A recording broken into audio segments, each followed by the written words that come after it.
Tahimik ang gabing iyon sa sitio Dalakit. Ang hangin ay parang humihinga ng mabigat at ang mga alagang hayop ng mga taga-baryo ay biglang nagkakandabahala. Tahol ng tahol ang mga aso. Ang mga manok ay parang nag-aaway sa loob ng kulungan kahit 10 oras ng gabi. Sa gitna ng kaguluhang iyon, si Talia, isang 19 na taong gulang na nursing student na umuwi sa probinsya, ay nagising dahil sa mabibigat na yabag sa ibabaw ng kanilang bubong. Kasunod, ang pagdausdos na parang may nag-iikid na hayop. Bago natin simulan ang kwento, kung gusto ninyo na ganitong content mag-like, share, subscribe sa Takip Silim Stories at marami pa tayong nakakatakot na kwento na parating. Maraming salamat po. Napatayo siya sa kama.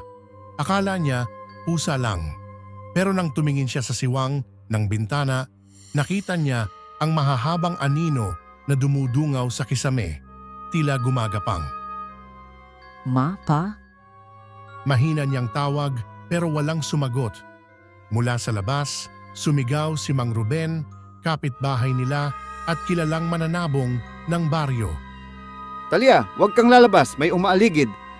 Naparalisa ang dalaga. Hindi agad kumikilos habang ang mga yabag ay nagiging mas mabilis, mas mabigat, mas malapit. Biglang may kaluskos sa mismong itaas ng bintana niya. Talia, dahan-dahang lumapit, nanginginig. At mula sa siwang, may mahaba at tuyo na daliri. Kulay abuhin, ang dahan-dahang dumungaw pababa. Kumapit iyon sa gilid ng dingding. Dumudurog ang kahoy sa lakas ng pagkakapit. Hindi tao yan, bulong niya. At doon, nagsimulang himasin ng nilalang ang dingding na parang minama pa ang loob ng kwarto.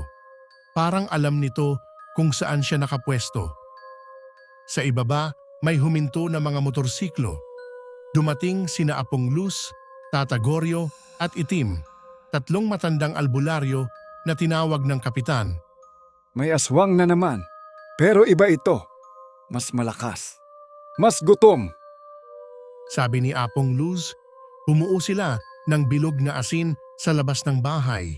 Pero bago nila ito matapos, may malakas na bagsak sa bubong.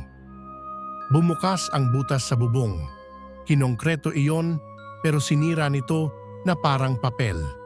Lumabas ang maliit ngunit mahaba ang kamay, may matatalim na kuko. At ang mukha ay parang pinaghalong unggoy at tao, tuyong-tuyo ang balat at ang mga matay puting-puti.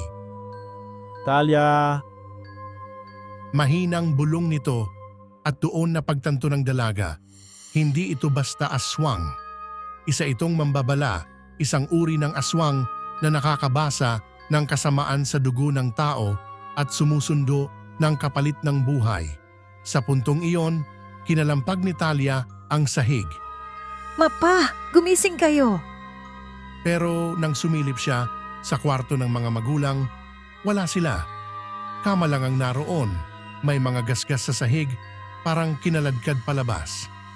Tumalon si Talia palabas ng kwarto pero lumundag pababa ang nilalang. Mabilis, parang nahuhulog pero kayang tumayo agad. Hinabol niya siya sa pasilyo at bawat hakbang nito ay parang pagsirit ng apoy sa kahoy. Tinamaan ng aswang ang lampara. Nagkaroon ng apoy, kalat ang nagliliyab na apoy sa dingding. Tumalon ka sa bintana, sigaw ni Itim mula sa labas. Wala nang oras, tumalon si Talia sa bakuran, gumulong at halos mabali ang braso. Sumunod ang nilalang mula sa bubong, bumagsak ng parang paniki. Pero bago makalapit, inihagis ni Apong Luz ang isang bote ng tapal na gawa sa dugo ng itik, bawang at langis. Nagliyab ang balat ng aswang. Umurong ito pero hindi tumakbo. Sa unang beses, nakita itong natakot. Apong Luz, ano yan? Hindi lang yan aswang. Yan ang bantay. Ibig sabihin, may mas malakas pa. Mas malakas? Tumango si Apong Luz, nakatingin sa dilim ng kakahuyan.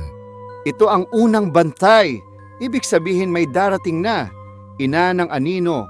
At kapag hindi natin sila napigil, isang baryo ang mawawala. Kaya maghanda tayo para labanan sila. Huwag tayong matakot sa kanila. Buong baryo, nagkaisa para labanan ang mga aswang kung sakali lulusob ito. Gabi-gabi, umiikot ang mga barangay tanod. Pero wala pa rin lumulusob na aswang. Kung nagustuhan ninyo ba ang kwento, mag-comment lang sa ibaba. Maraming salamat po.